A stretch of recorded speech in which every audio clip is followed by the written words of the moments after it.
सेव्यमान पावनाद्रिपङ्कजं व्यालयज्ञसूत्रमिन्दुशेखरं कृपाकरं नारदादियोगिवृन्दवन्दितं दिगम्बरं काशिकापुराधिनाथ कालभैरवं भजे।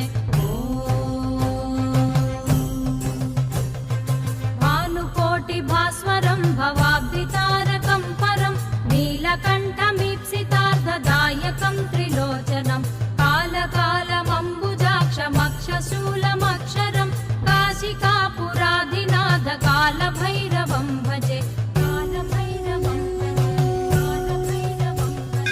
शूलटङ्कपाशदण्डपाणिमादिकारणं श्यामकायमादिदेवमक्षरं निरामयं भीमविक्रमं प्रभुं विचित्रताण्डवप्रियं काशिकापुराधिनाथ कालभैरवं